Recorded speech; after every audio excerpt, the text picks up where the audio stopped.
approximately 1910, 1915 onwards, so the last 100 years, Indranada sacrifice of animals ended. But before that, in my great-grandfather's time, every year, ritually animals would be slain in worshipping the goddess. Often these are worshipful forms for the female goddess. And of course, like Swaminarayan and others who believe that this is not the right way to worship, those ideas grew in ascendancy. So even though it was common practice in the worship of clan female deities to sacrifice live animals, that against the weight of this new, or not new, but a resurgence form suggesting a more non-sacrificial aspect of worship, those things generally glided into disuse. Now, the use of the flame in ritual, as far as the arts used that I observed in the Swaminarayan temples, where they sort of have a set motion. I don't know if it's figure eight or what that is. What do you know what that symbolizes? Can you explain? Is that also prevalent in other Hindu sects as well? And what all is it? forms of every single religious Hindu shrine, and I think, I'm not sure, but I believe also in other faiths they use the light. I'm not so sure. No, I can't be 100% sure. But generally, the circulation of the arti is clockwise, and it replicates the movement of the sun clockwise. But in addition to that idea, there are different ideas. For instance, it starts at the bottom, at the feet, and travels up and ends in the feet. But then sometimes the motion rocks back and forth and goes around. Now, sometimes they believe, and other times, different priests do it differently. They would stop at each of the joints of the divine. So at his feet, at his knee, at his elbow, at his shoulder, before his face, and the idea is that in these particular joints, these are the joints of action. After all, the deity is a force of action in the world, not simply a passive entity. So the fire of the arti goes into the actions, joints of the divine, and then that comes out as manifestation into action. So that is one particular aspect of it.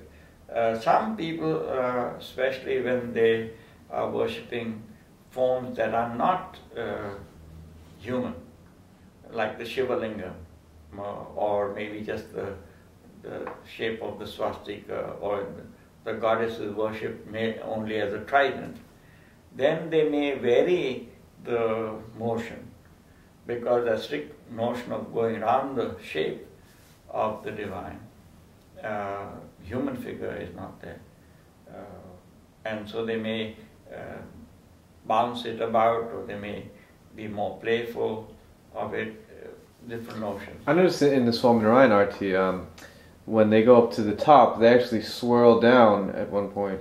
Well, I mean, I don't know, maybe these things are practices that are particular, and they may be entirely just performative differences, that each priest may choose to do it in his own way, or there may be a good reason that the Swaminarayan arti may be different. But I don't know, unless you ask them. I also don't know whether there is longer and shorter artis, and maybe artis are conducted in different ways on different occasions.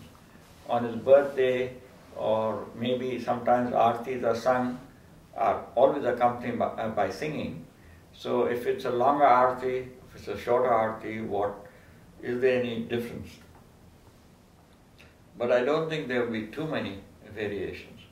One of the things that you'll never see unless it's perverse in some way. Hang on. Hello? Yeah, no, I'm still talking about Aarti and Puja and all that with my student. So I'll go to bed now. No, not Red. His name is Paul. He's doing a film on the Swaminarayan.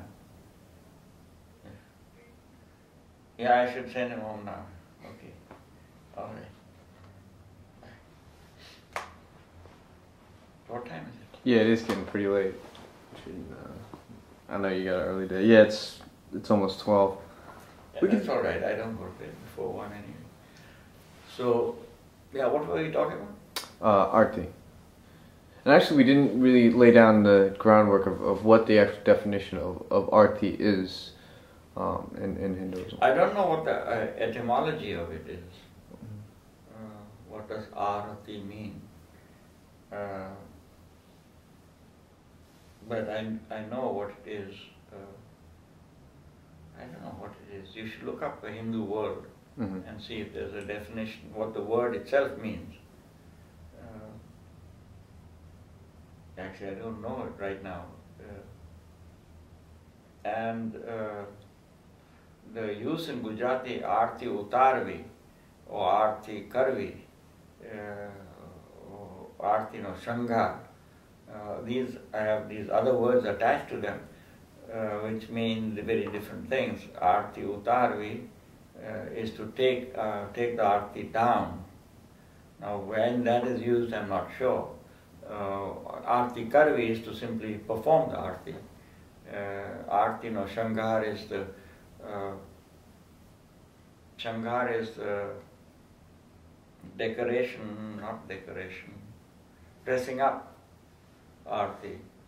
So these are associated ideas of enhancement, enhancing the deity. Aarti also has different substances. You can do Aarti with flame, that's a normal Aarti. But Aarti is also done with water. Aarti is also done with camphor. Aarti is also done with incense. If you remember, in Alethia's film on the bank of the river Ganga, the long Aarti, did you see the movie? You just see a portion, but essentially they do 5 or 7 Aartis that each performer in that line of 7 or 8 performers uses these various substances. So, for instance, one Aarti is just done by the use of peacock feathers, where he's kind of fanning in the same way, but slight variation. Then he does an Aarti which is done just with incense. The big clouds of smoke are going around. Then he does it using camphor, which is a particular flammable substance. And then he does that Aarti that have these myriad, like many tree forms, and he does that. Then he does the Aarti with kind of silk. So that's the dress, but he holds it in his hand. You should look at that again, meaning Alethia's footage, not the film, because the film only has a section of it. But the whole Aarti takes about 40 minutes. And they change it. Every day they do the same. So that Aarti is, and they do Aarti with putting water in the concha. That's another kind of Aarti. You can also do Aarti with scent and flowers. I think people also do Aarti with flowers. But essentially, I think, I'm not sure about this, whether this is true or not, but I think this whole puja idea is a basically Indian idea